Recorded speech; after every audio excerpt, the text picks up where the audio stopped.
It's the top of the hour. Let's begin. And I'll begin by welcoming everybody. Let me welcome you to the Future Trends Forum. I'm so delighted to see all of you here.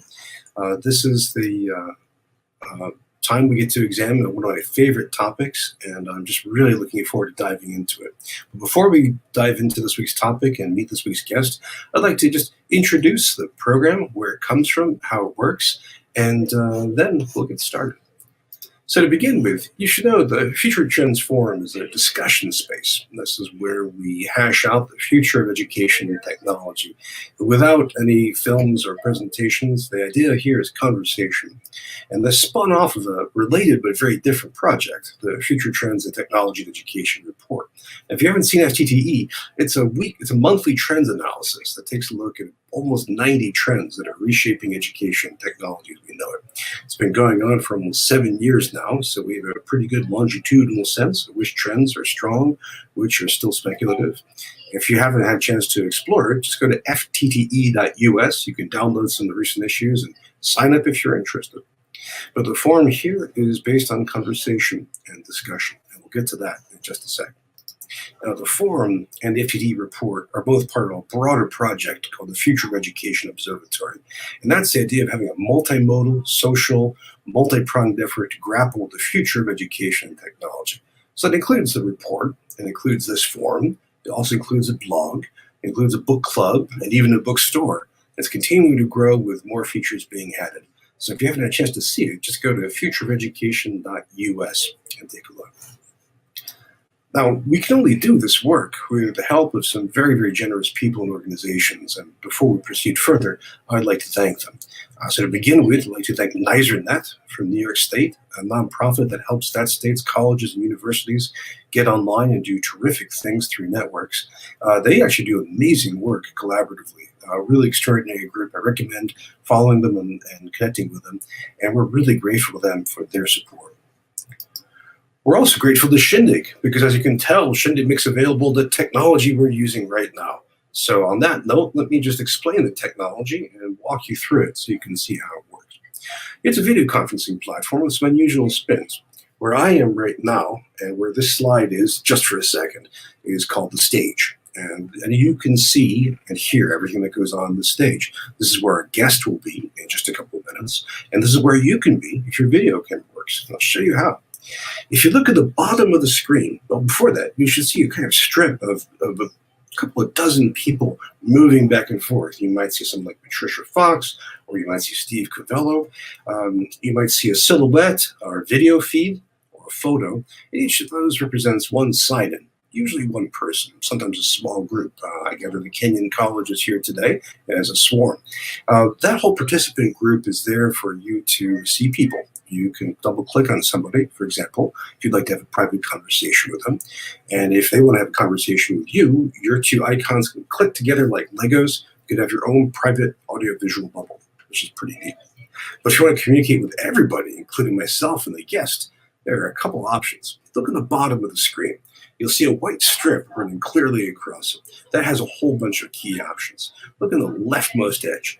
You'll see a number, which right now I think is 41, and a couple of little human heads. If you click on that, up will pop two windows. One of the windows is a film strip view of everybody who's participating. So you can just mouse over and learn, for example, that Karen Burns is Assistant Coordinator of Faculty Development at the University of Alabama, or that John Halstead is the Faculty Lead of CTU Online, that kind of thing, which is handy. But to the right of that is a chat box. It's a simple, classic chat box that lets you text chat to the people, roughly about the 19 or 20 people who have logged in with you at the same time. And we find that's a great place for informal conversations. People like to share references to stories that come up. It's a good way to test out questions. Now, I can only see the chats for the first 20 or so people who've logged in. So if I'm not in that group, you have other ways to reach out to me. Now, back to that white strip through those other ways. You'll see a circle with a question mark in the middle. If you click that, up will pop a little box that will let you type in a question or a comment that you'd like us to raise. So what happens is when the time is right, I'll flash it on the screen so everyone can see it, and then I'll read it out loud so everyone can hear it. Now, there's another option too. Next to that question mark, you'll see a raised hand. If you click that, If your camera is working, your microphone is working, and you're in a space where you can talk out loud without being interrupted, click that, and then we can beam you up here on stage and join us. So we can have, in fact, up to 4 people here at one time. That could be me, the guest, and 2 of you. So you can have a kind of pop-up panel of conversation. If it sounds tricky, it's actually really easy to do. And I'll show you how to do it over the next few minutes. So that's one way to join us. Now, if that's not enough ways, if the pop-up box, if the video, if the chat box aren't enough, you can head over to Twitter and just use the hashtag FTTE, and we'll be tracking that during this conversation.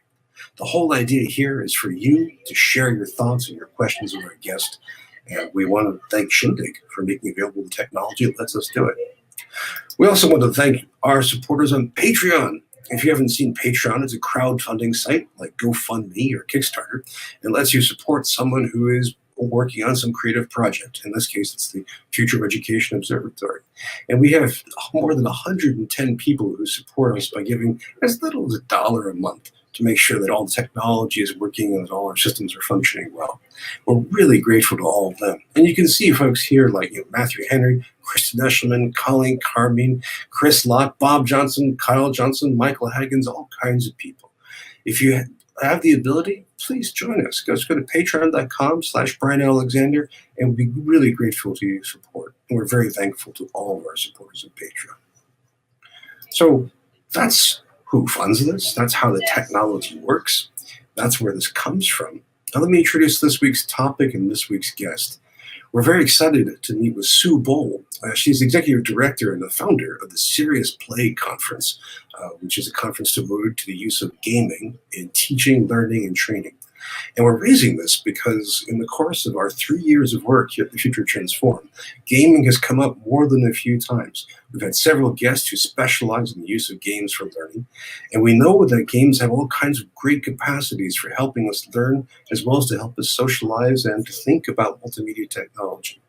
So we're really grateful to have Sue up here as our guest. I'm really looking forward to our conversation.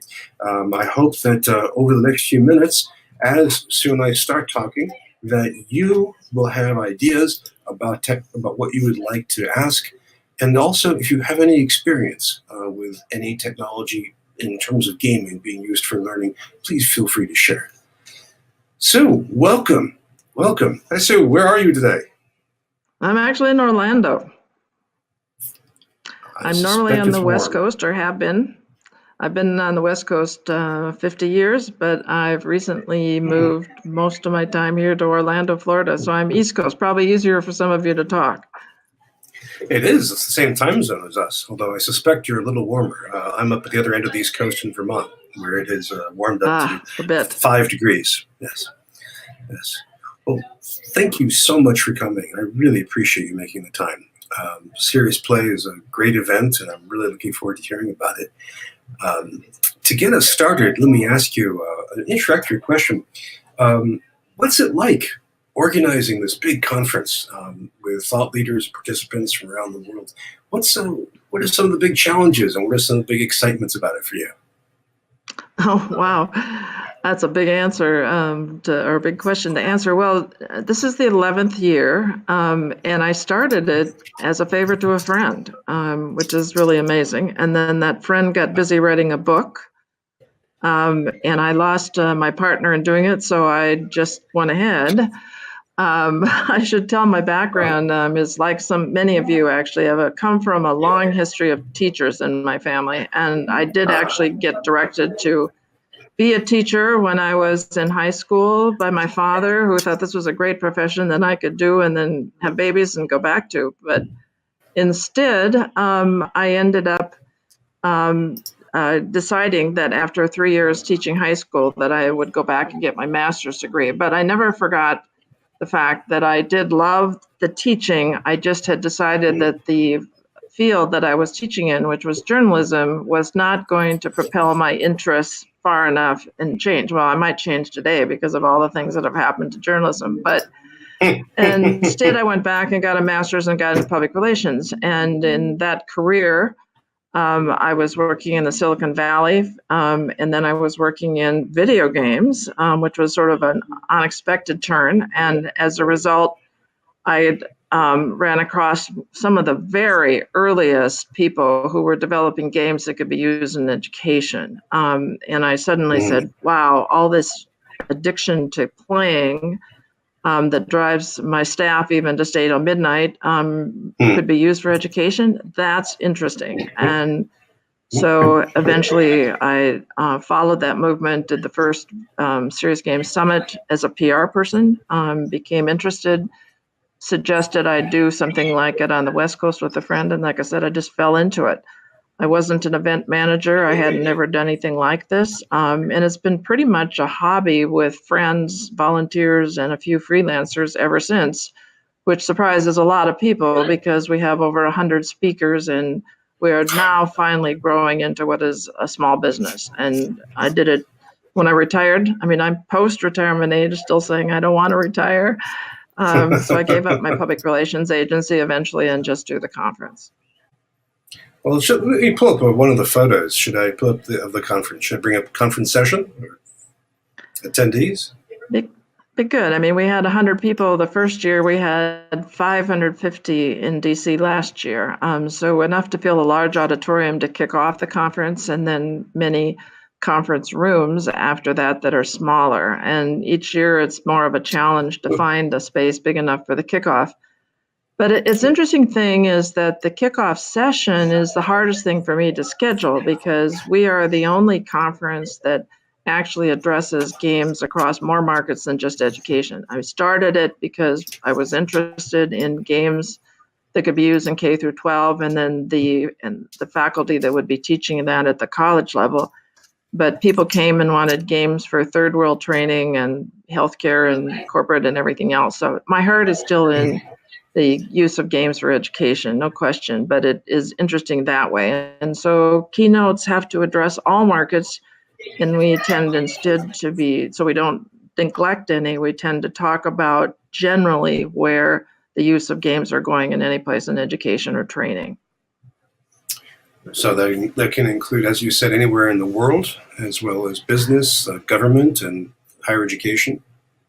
That's right. I mean, and what we are as teachers and educators is, just projecting what trainers do once we get out of college and don't have a formal academic place to go. I mean, education is education. We're the foundation of learning and the foundation of keeping everybody interested and excited about being alive and doing great things in their career. So I still believe in it. But it has, by the way, become an international conference. I've always had people who volunteered to come, and we are a sharing conference where people come and give their time. I don't have the budget, and I also am interested in people who want to share. That's the kind of conference it is. You can ask anybody off the podium anything, and they'll tell you anything they know. It's always been that way.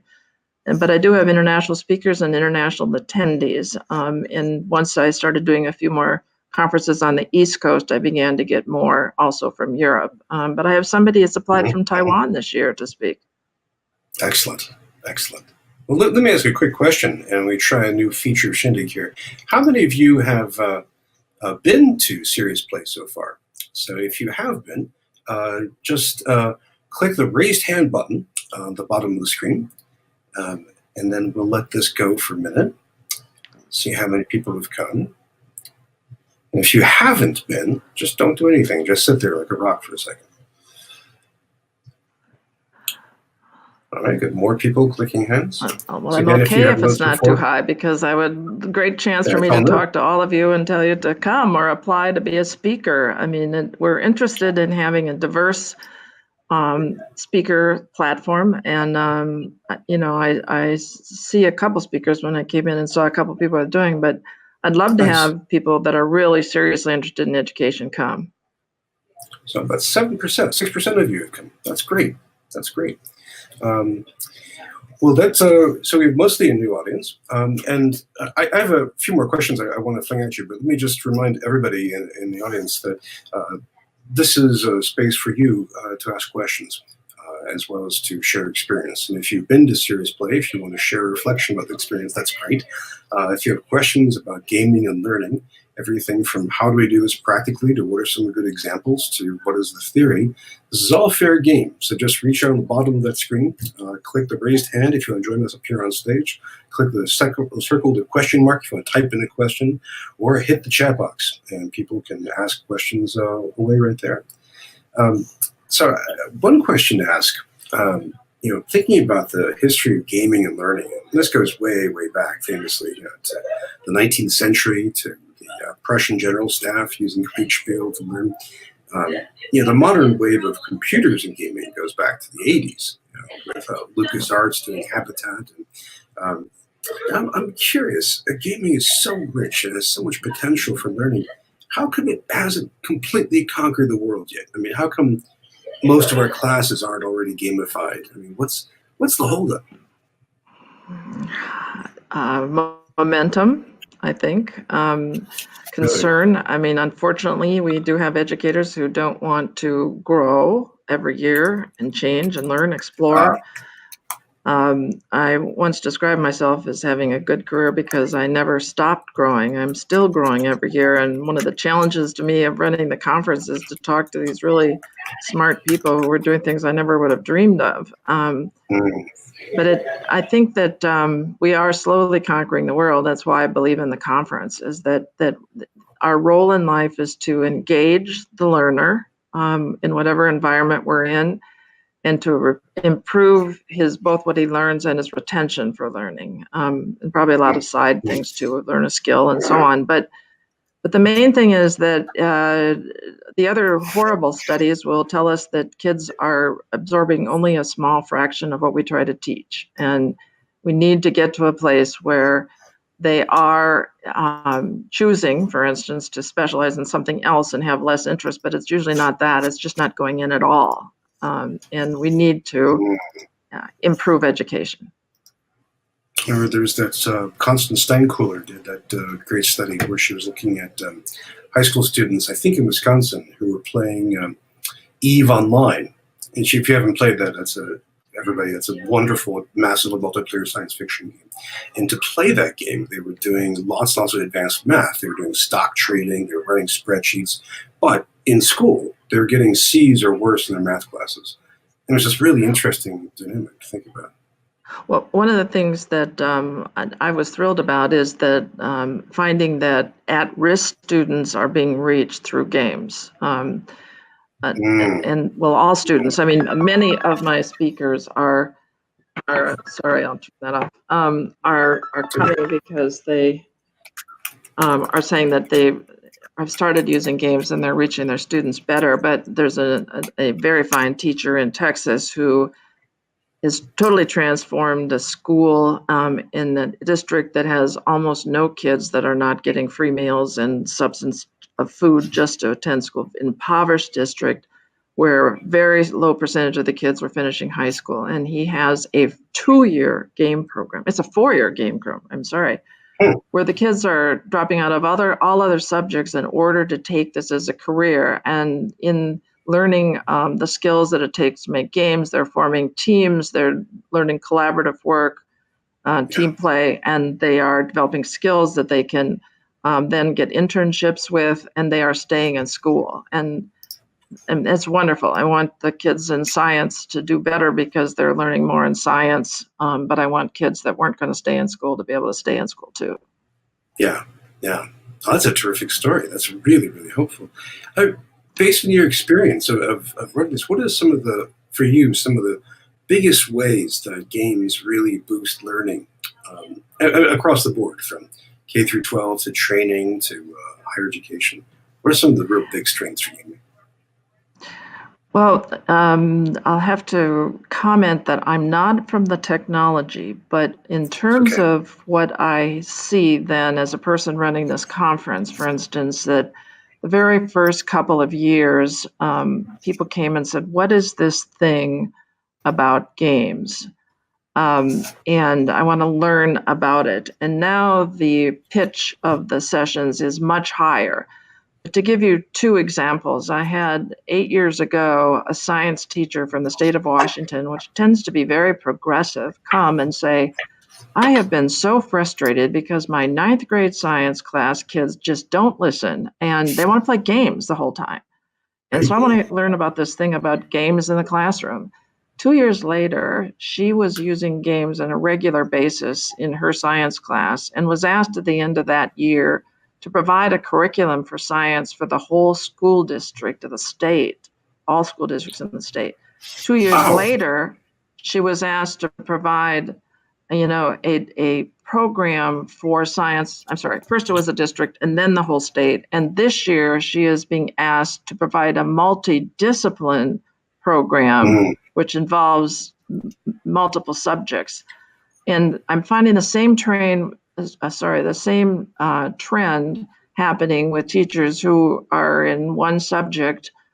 That first I had a math teacher come and talk about it, a science teacher come and talk about how they were using it, and English teacher. And now I'm having every subject and the integration of subjects be the themes, and have teachers tell me things like, Sue, you asked me if I would talk about the fact that I do, in fact, run my whole history class for a year on the basis of a game. But that's kind of old. I'd like to really talk about what we're doing now. And I'm going, wow, this is way beyond me. This is great. That's a wonderful progress. That's some wonderful progress. So for her and for her people that she's helped, games boost engagement. They help engage these students. We have, that's a great thing to think. By the way, friends, if you have examples of this that you've seen yourself, either in terms of actually formally learning through games, or if you want to think about ways in which games themselves have taught you, or that you've learned in the course of playing games, this would be a good time. We have a question here, and I want to bring up, this is Kate. Hang on a second. This is Kate Kazan. Please forgive me if I'm mispronouncing the name. The managing partner of Bohle Learning Group. Hi, Kate. Hello, Brian. Another great session. Hello, Sue. I was curious about some of how you were describing games. Sounded pretty close to sort of simulations to my mind, and I was curious about where you saw the difference or where the two meet, and are there any useful distinctions to keep in mind? Well, the interesting thing to me is in the first couple of years, we haven't started an award program, and a couple of companies submitted games, and my judges said, oh, these are simulations, these aren't games. And because I didn't have any technical training, I went, well, let's talk about this. And we decided to allow the games to stay. And now I'm seriously thinking about using every description that I talk about the conference and say serious games and simulations. Serious games, simulations, modeling. Trying to think the term of using just the strategy of game to develop business strategy and drive more creativity. It's merging because we're learning more about how to use the various elements of gameplay. And so I think of them together today. I mean, people that really want me to be specific say, well, if it's a simulation that also involves some competition to learn something as a part of the simulation, which is a game mechanic or some other game mechanic, then it's okay. But I mean, with the emergence of inexpensive virtual reality and augmented reality that can even be used in the classroom in K through 12, we are able to use technologies that involve simulation in a way that we've never been able to do it before. And so they are merging as a category. Great. Can I ask a sort of follow up with that, or? Sure. Go ahead. So you sort of pondered, I guess Brian asked you, what are some of the obstacles? Why hasn't gaming become gaming and gamification, which I think are different things, but why haven't they sort of become more immersed in various curricula, both at K-12 and post-secondary? And I would say one of the main reasons is sort of expense in technology or unfamiliarity and fear of technology. That I know there are some things, right? Is coming down, but in general, it's not particularly easy to say, I have this game and I'm just going to do it using this handy little app here on my iPhone, right? I mean, or are there, and I'm just Well, missing them. Well, we had to come a long ways in terms of learning everything that should be in a game. I mean, the very first games were not fun because they were basically adaptations of training or educational kinds of techniques that just involved who won or whatever. That's sort of the badging that has gone on more in corporate than in education, fortunately.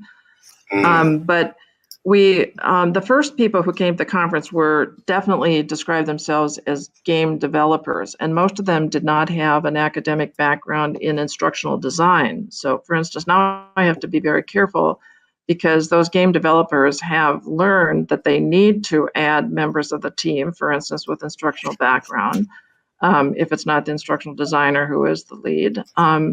But they've also learned that to make a really good game, not only do they have to have the elements of a good game, like learning objectives, and at the end of the day, assessment and evaluation, and all of the things in between, structure and storytelling, or whatever is the framework for the game, but they need other experts to participate. Like, for instance, is there any cognitive perception that's going to make this game not effective? And so they have a psychologist or a someone else who's a brain expert, or so we're forming teams of 5 people in order to make, where one person did it before, to make games that are really effective. So I think we haven't taken over the world because we are still learning how to be to design really good games that work, and it's an evolution. I mean, learning isn't simple. And so you Right. need all of the different aspects. You become better sometimes as you mature and so on. Thank you. Well, great question. Thank you, Kate. Thank you so much. And fantastic answer. This is extremely, extremely deep stuff. We get into some, I mean, it's, this pulls out all kinds of issues. Let me just, we have a whole series of questions that just start flowing in like mad. So let me bring these up. Good. Here, hang on one second. Let me get the right button. So if we have Alicia Sanchez, who has the best title of anybody on this program. Her title is Games Czar at the Defense Acquisition University. Alicia, can you hear us? Can we see you? Hang on a second. There's a connection hiccup here. I hope. She's just terrific. She's one of the most engaging, exciting speakers I've ever had, and I think it's interesting that a military person is going to come on and talk to us, because what could be more elemental than training the military to save the country? Exactly. Well, thank you. Can you guys hear me? We can. Is your now, yes. camera is off? It is off because I'm sitting in my living room. Nobody needs to see that. Well, glad to hear you, Alicia. Welcome. Yeah, thank you. So I don't want to drag us backwards because I think Sue gave a super eloquent answer, but I deal a lot with the differentiation between what a simulation and a game is.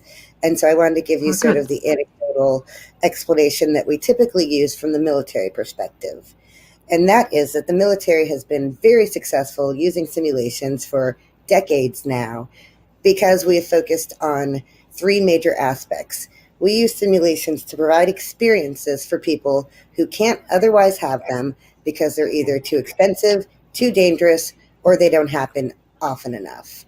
And so that's sort of the genesis of a history of using something really effectively, and that's why the military continues to be involved in games, because certainly with the simulation-based infrastructure or foundation, it's easy to I think we did. Actually, sorry, Brian. It's easy to explain and get funding for. But additionally, to me, every game, serious or otherwise, begins with a simulation. And so Tetris is simulating stacking boxes, right? Everything has something, whether real or imagined, at its core. And we include the game elements, such as replay, story, goals, all of those things to increase replay. And so that's the real differentiation for me. Go on, proceed. That's good. Good ad. Really helpful. That's really helpful. I used to find that if I use the term simulation in academia, people get very, very serious. And so if I say, well, I'm referring to a waterfowl flight simulation, and they say, oh, what's it called? It's called Angry Birds, and it takes them a minute to realize I'm joking. But the term game can really go too far. Thank you, Alicia, so much, and I'm always glad to hear what a game czar. Speaking of czars and czarinas, we also have another guest. We have Wendy Sanchez. So let me bring her up. Actually, hang on just a second.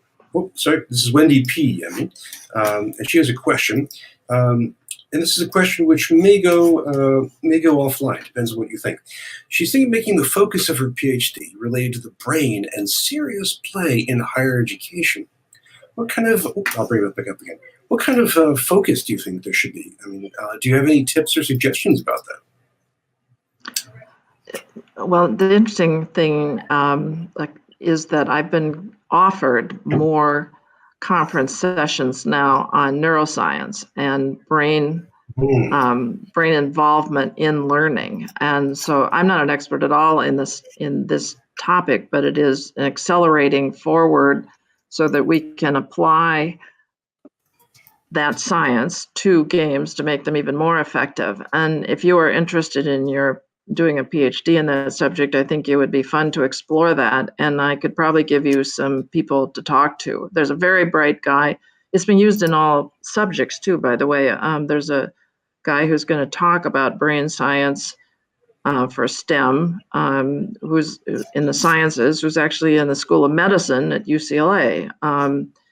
And then I have people in the arts and people, in other areas. So you might even want to narrow it when you actually define what your PhD is going to be about. But I think it'd be a very interesting topic. Why do you think neuroscience, Sue, has become so interesting for gaming now? What's the intersection there? Well, I think we are learning that as teachers, we have from the beginning learned that there's a variety of things that impact how information is taken in. I mean, it could be the heat of the room. It can be the engagement or if you will, the movement around and fluid discussion going on. As well, the teacher waving her hands or going to the blackboard or just standing there like a talking head. And so we're finally creeping into real academic areas. In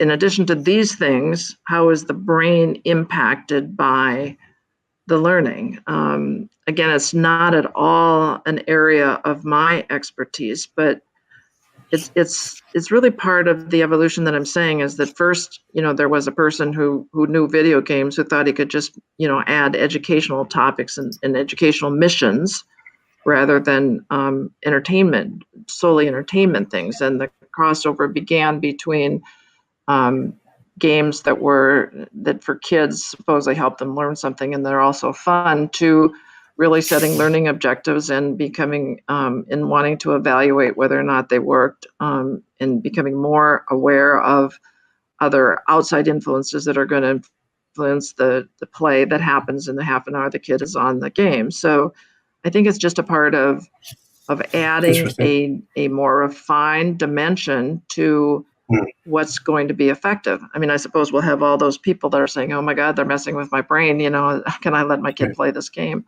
But I think it's healthy. I mean, the brain cognitive, the brain stimulus for elderly, that was so hot about 5 years ago, helping people with advanced ages recall things, is now one of the principal strategies for helping children learn at the early age.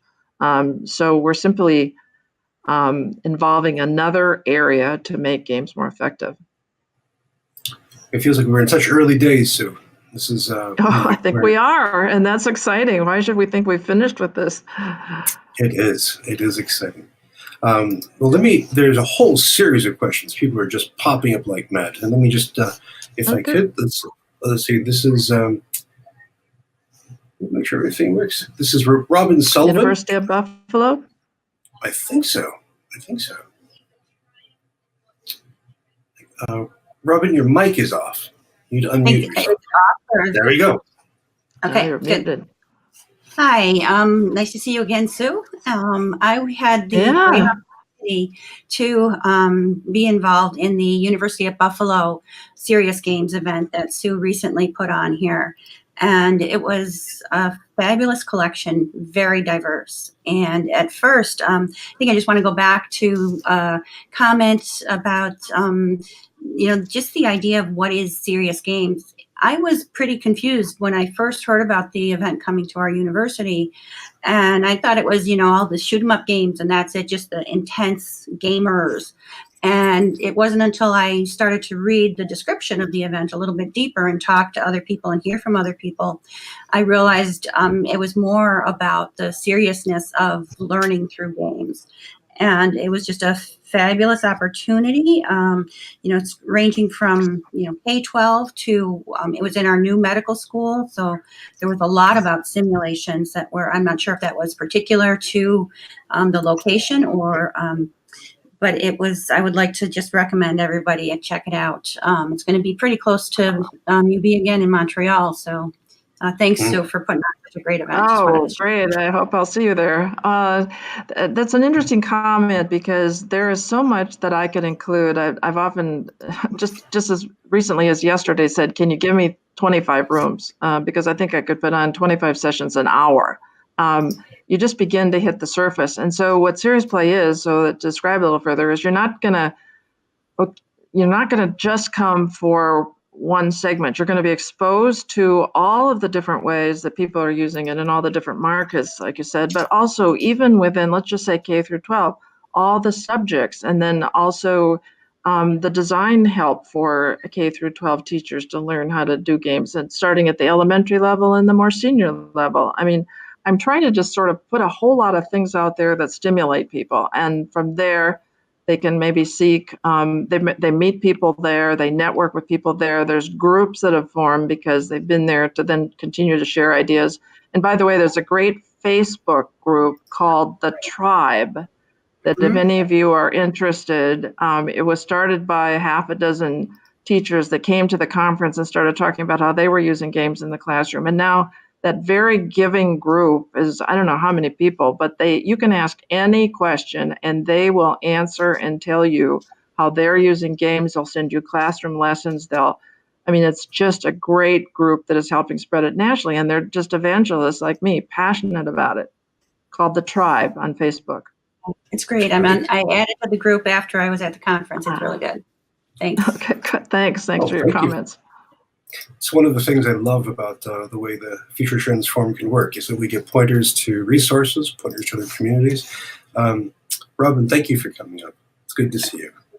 Good to see you too. Thank you. And we have more people just lined up right now. And from Drexel, we have John Gould. Between he and I think we have about one normal person's head of hair. Let's see if I'm right. Hello, John. Give a second for the connection. So, but I have my video on. So, I'm glad. It's good to see you.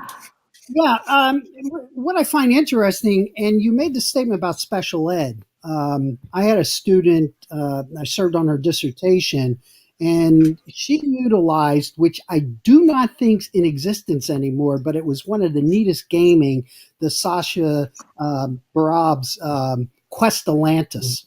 I don't know if you're familiar with it. It was just a phenomenal, integrated, cross-curricular platform. And obviously, they lost all the funding, I guess. I think Gates was behind it. But one of the things I found interesting, and she was doing her study, a phenomenological study with kids who were emotional support who were using that game, and they were in a online school. So the entire curriculum was online, but it used that as the game base. And it was amazing listening, to the interviews of these kids on how they would compare regular education because they couldn't make it in there. So their parents took them out of school, put them into this online environment, and that the gaming environment really got them to begin to see the integration of science and social studies and being able to, make arguments and then work collaboratively. And now, since that's not there, the other one that's emerging, and she's got a small little grant right now working with kids in DC, is obviously Minecraft. Because Yes. really, starting to make that into the educational, and Apple now has really picked it up. So I was wondering, what you're seeing, did you have people who were using Quest Atlantis, and are they migrating to other areas? Because I'm very much interested in seeing whether or not, I know they tried to go public, but I think it fell through when they started charging for it. And I didn't know. Uh, isn't that a shame? I'm not familiar with Quest for Atlantis. I am familiar with Minecraft in the sense that people came early on and spoke about integrating Minecraft. And then today, one of the most advanced K through 12 speakers that I have, who I was asking who I could invite to speak at my conference, said, well, you ought to have so-and-so from Minecraft. And I said, well, Paul, I mean, I'm not in the field. Is Minecraft still viable? Because the average person at my conference is wanting more and more stimulus. She said, oh, you wouldn't believe what they're doing with it now. So I think you can start with Minecraft at any level. I mean, when you have something like that, it's amazing that it can stay in the literature, if you will, or the class plan for years and years and years. And it's being used also, for instance, even in specialized field, like for kids that want to pursue a medical career. Yeah, it's interesting because the kids, when we were doing the interviews of the kids, basically,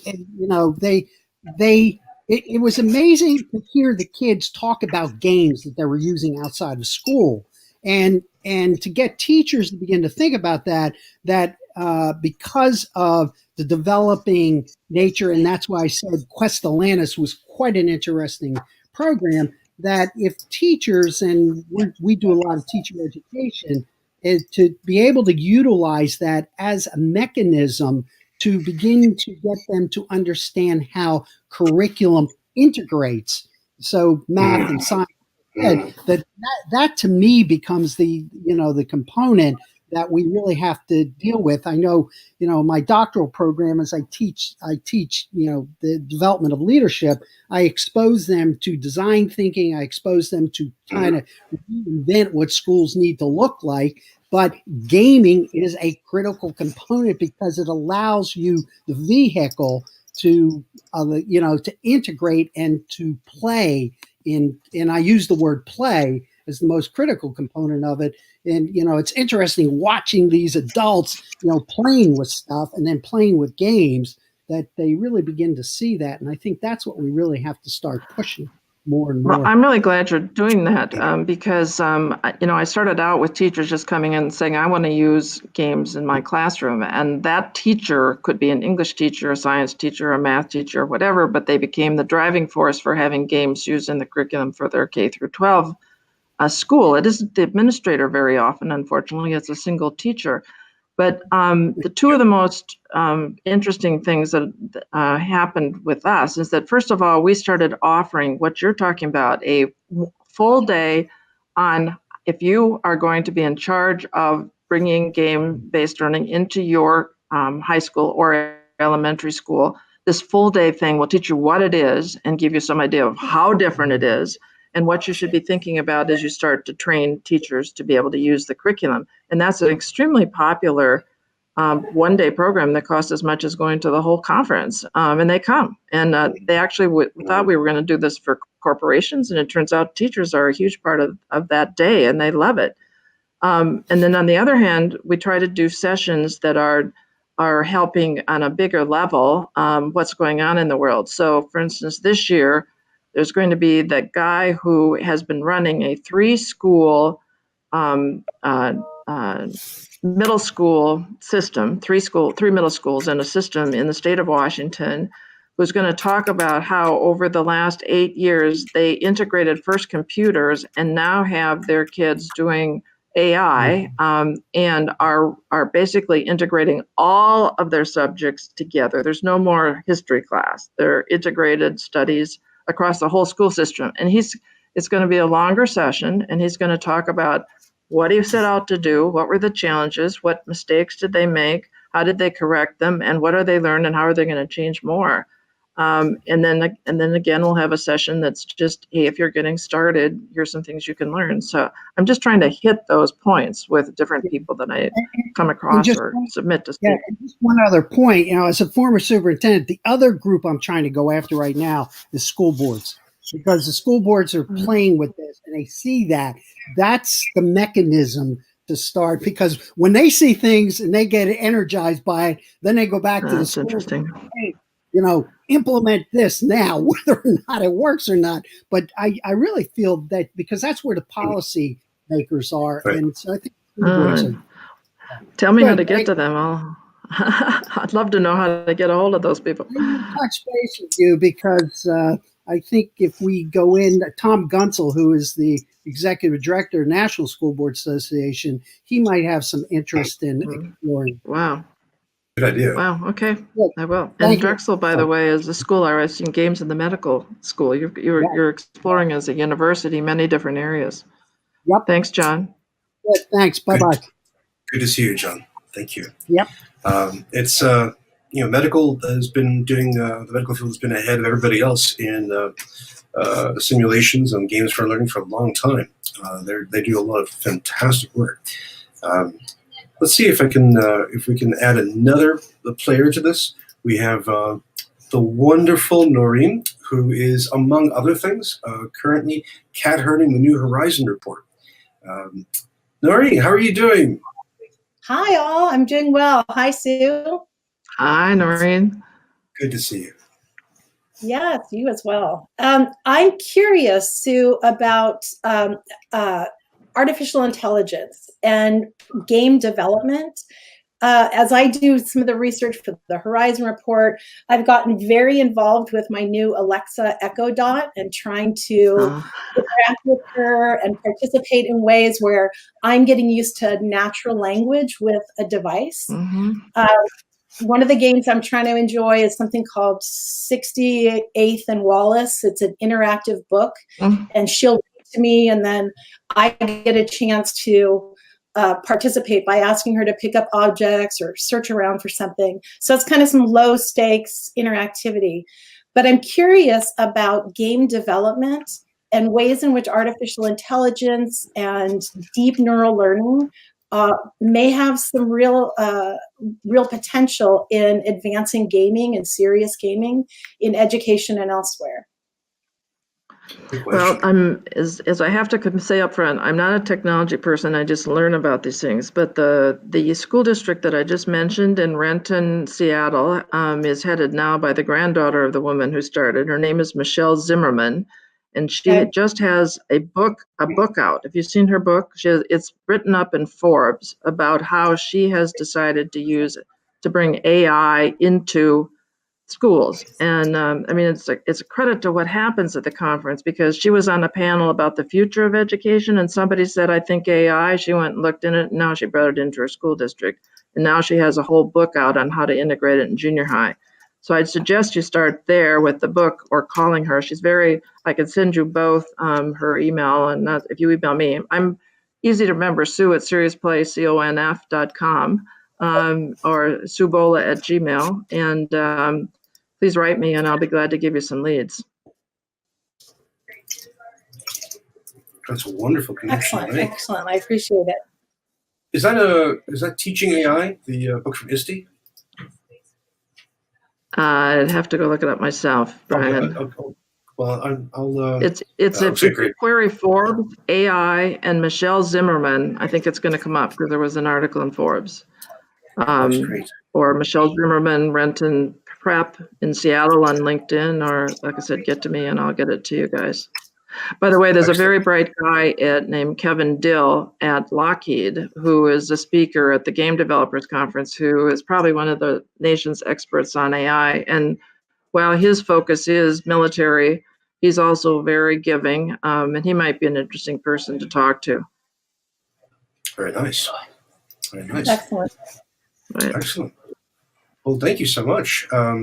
This is we have Nari, actually, stay there for a second. Stay there for a second. I want to make sure that we can push this to the limit, and we can have 4 people appear at the same time, just so that everyone if you're new to this technology, you can see how it works. So we've got Trip Ennis, who is a librarian at Central High. Welcome, Trip. How are you? Good. Nice to see you. Yeah, thanks.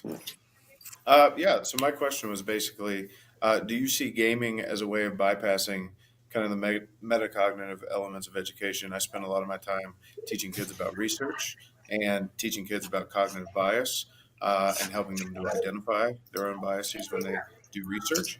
And so I guess I'm just curious, is this a way of bypassing thinking about thinking, or do you see a place for reinforcing that and getting kids?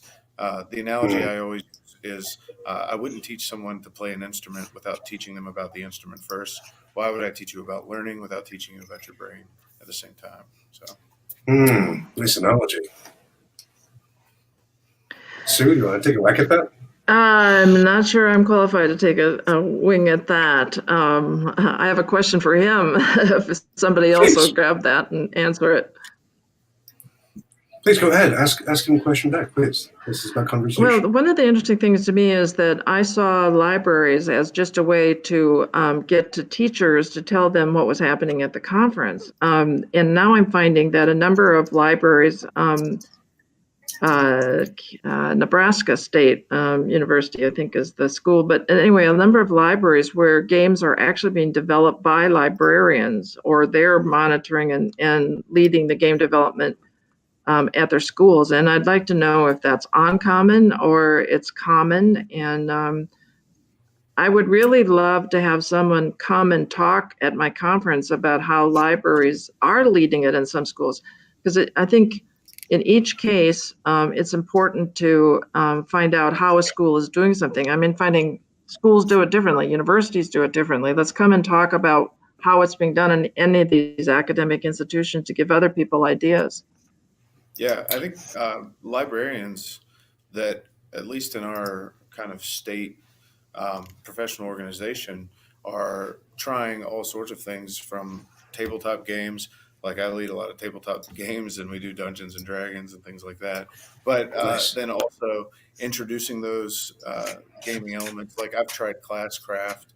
I've tried a few different things just with students. But the real, I think, key for libraries and where they can take off is we're the interdisciplinary hub for the schools. And so if you're looking for that place where you can have that interdisciplinary connection, it is with the librarians and with libraries in general. So libraries and games That's very have in interesting. common. Toby Saltier, who was a game maker, started in the entertainment industry and is now in serious games with educational games.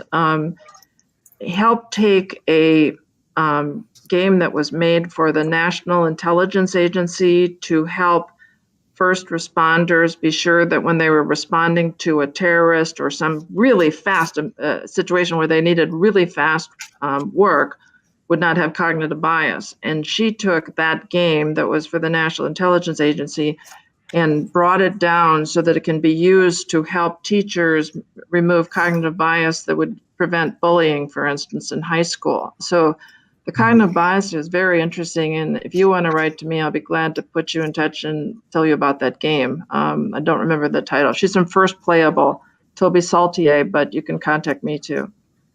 okay, thank you. Thank you. It's slightly off topic, but it's about metacognition and algorithmic platforms.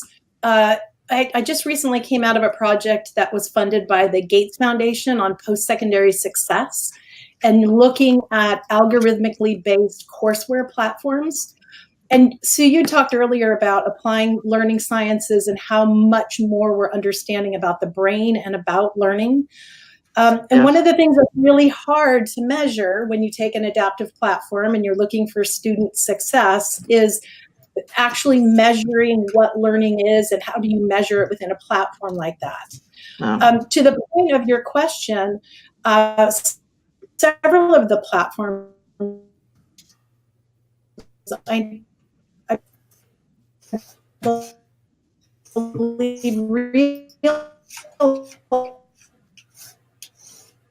say, I think we have a slight bandwidth issue, Nori.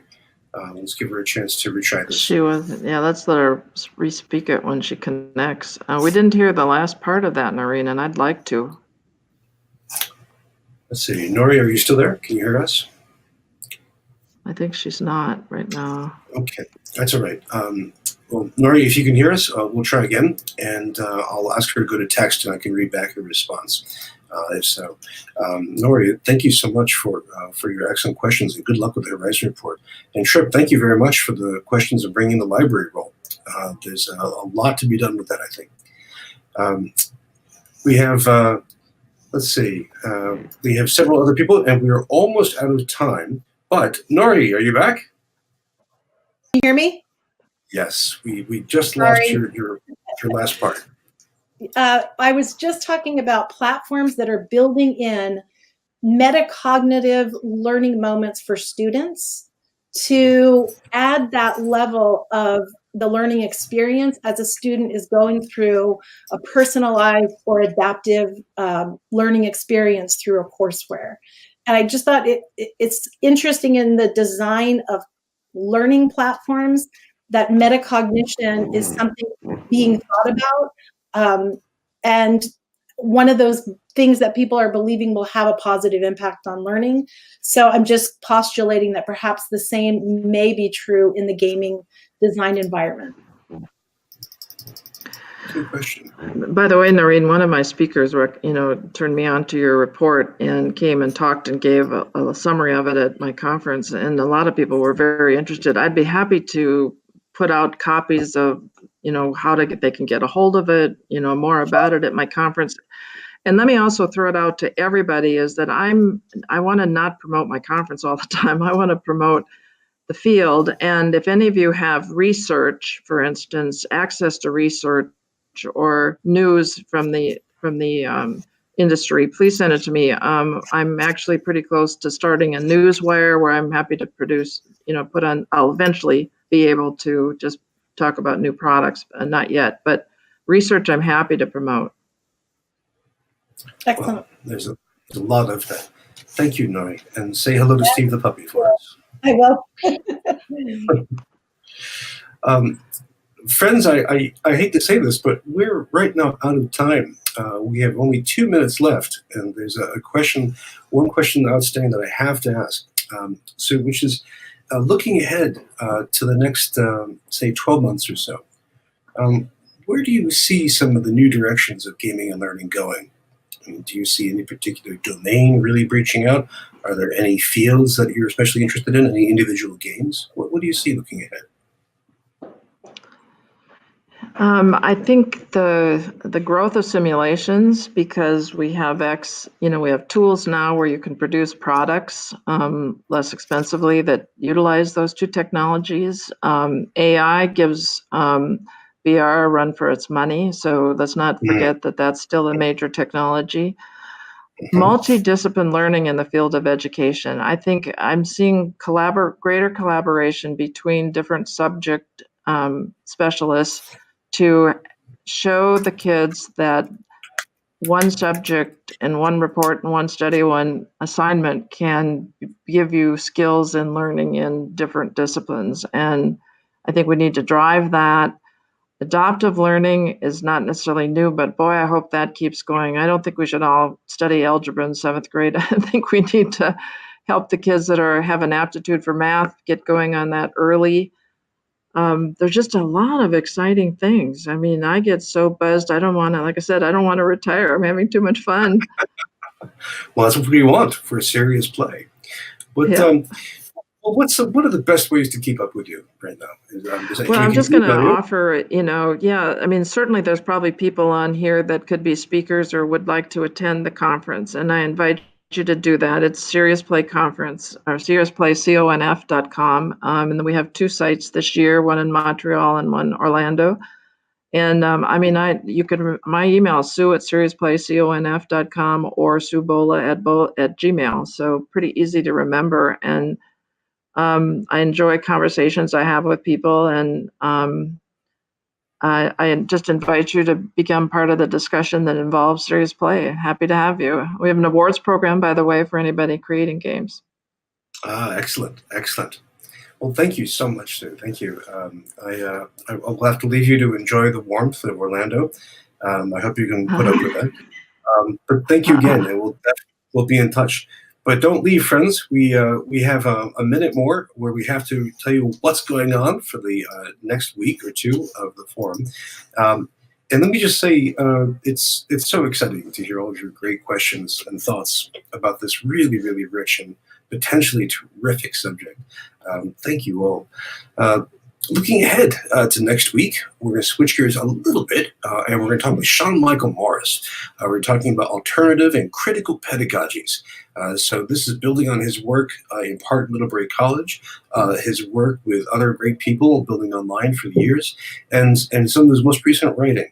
So we'll be looking at ways that we can combine instructional technology and critical thinking and a critical perspective on the world. So come back next week for Sean Michael Morris. In the meantime, we're looking for book club suggestions for our next title. If there's a title involving games and learning that you'd like to recommend, please put it our way.